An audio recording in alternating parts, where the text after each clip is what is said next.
am cawarte pour mën ci wax parce que aussi dañu amoon taxawaay buñ ci def depuis que ba Bassirou Faye décédé ba léegi parce que lu tax dañu constater chaque fois à l'université bu amee toujours manifestation toujours souvent li ci ëpp day am martyr parce que Bassirou Faye nekkul premier martyr à l'université Balla Gaye mu ngi fi boobu ba léegi ñuy depuis 2001 ñu réclamer justice avant Balla Gaye am na yeneen martyr yoo xamante ni ñoo fa jiitu woon. D'accord. léegi nag comme dañ taxaw chaque fois dañuy réclamer justice mais souvent dañuy ne dinañ procès dina am procès du mës a am bii nag dafa tombeek ak avènement amical yi yëpp nekk fa ñu ne ren lii suñ combat la ñun amical yëpp parce que ren nag liñ bëgg mooy justice am.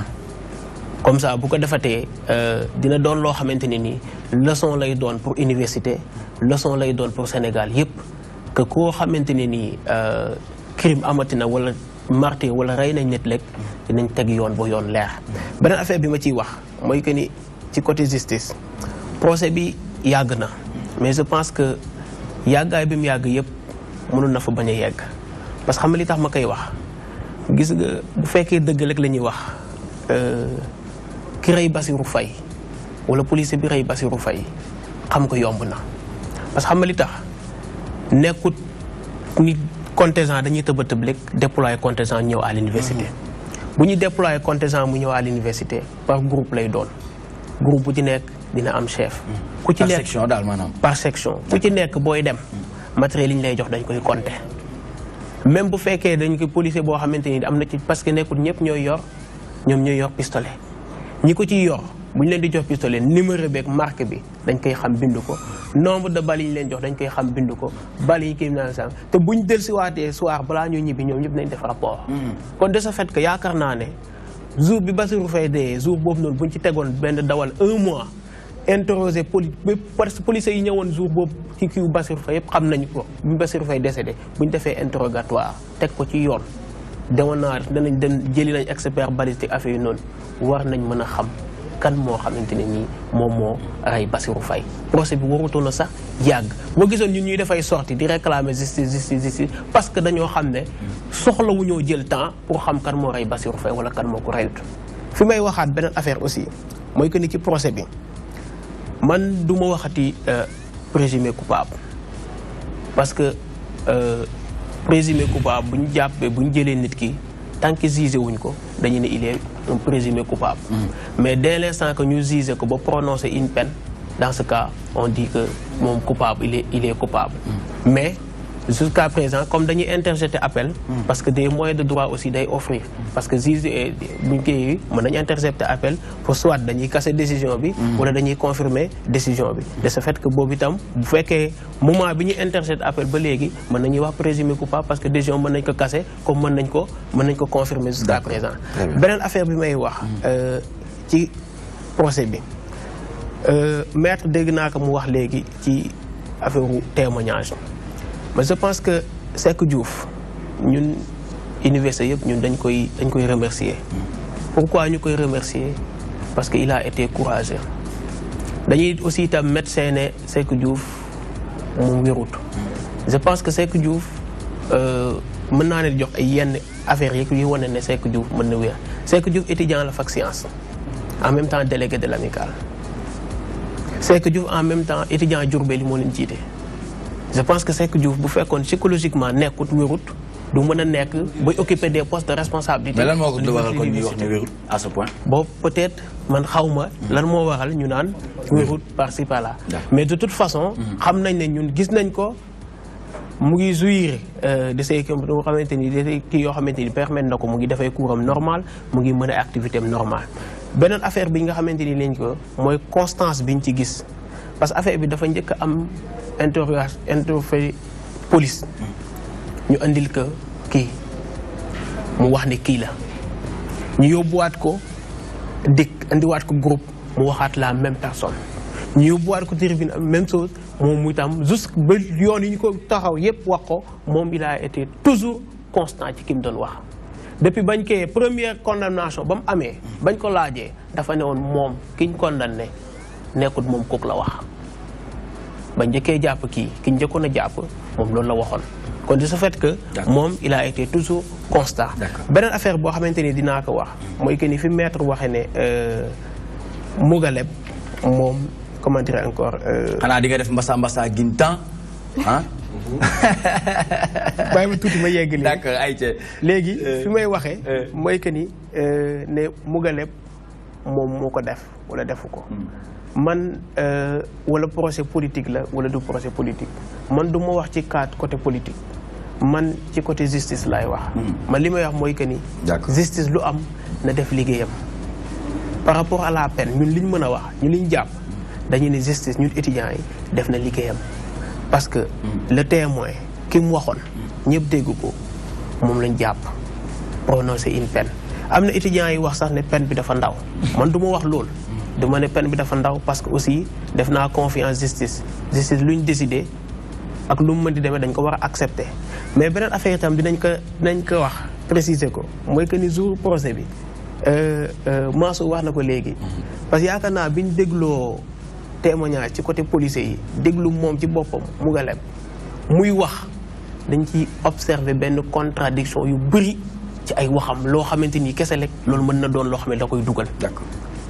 parce que blessure bi wax na fi mu wax ne blessure bi mu waxee médecin bi wax ne nekkul foofu parce que aussi itam ñu ngi wax itam ne Bassirou Faye 15 heures la décédé mais ñun li ma ci jaaxal ñun ñu ngi woon sur les lieux.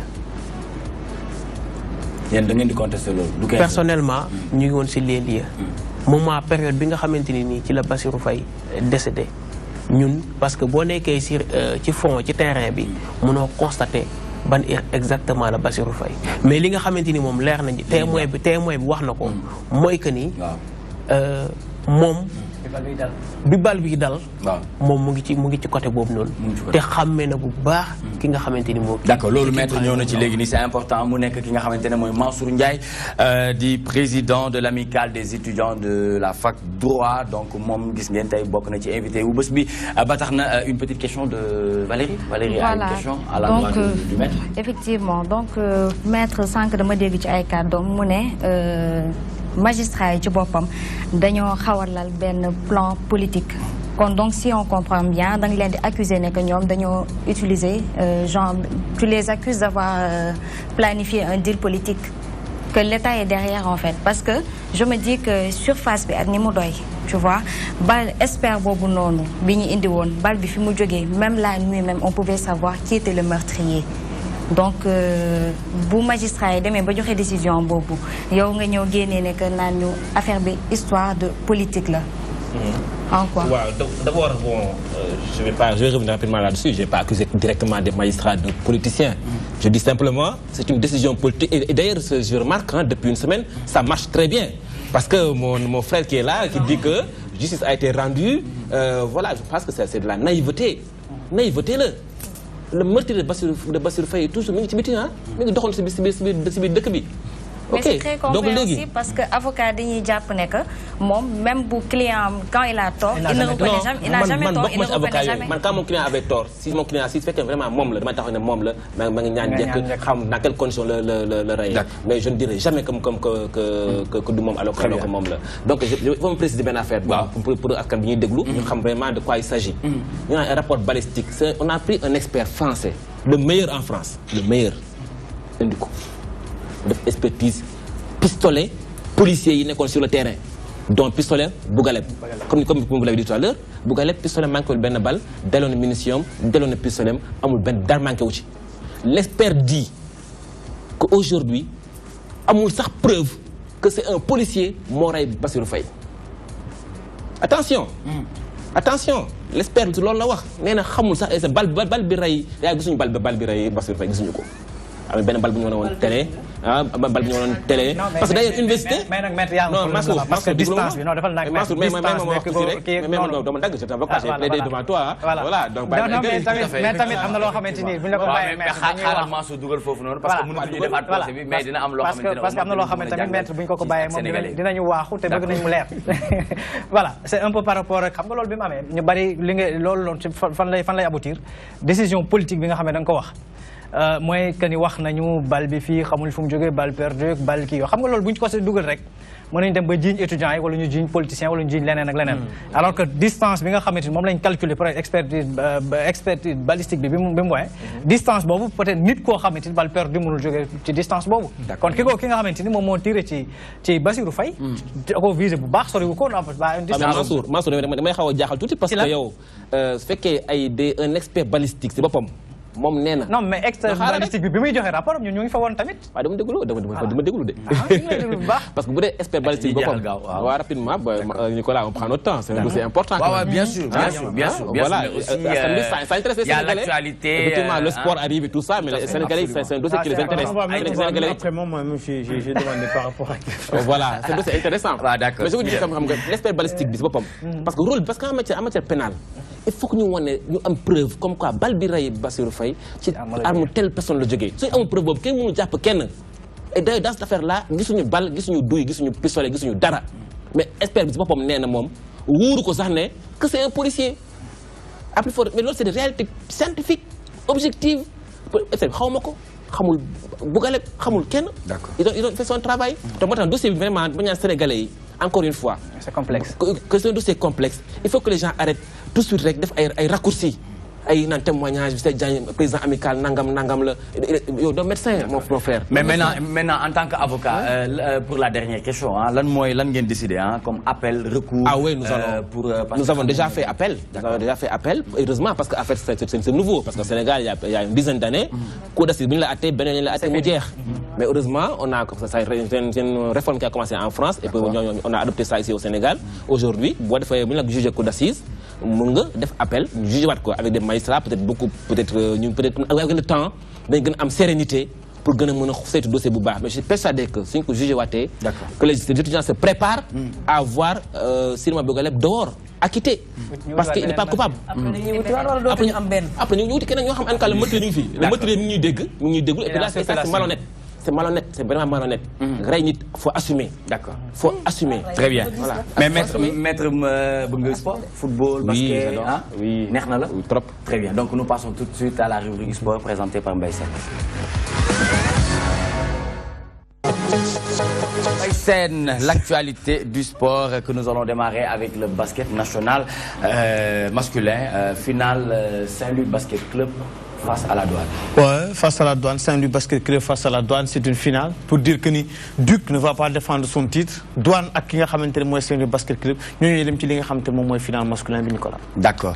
Basket les Lions en partance pour les JO, visite du ministre des Sports. C'était hier.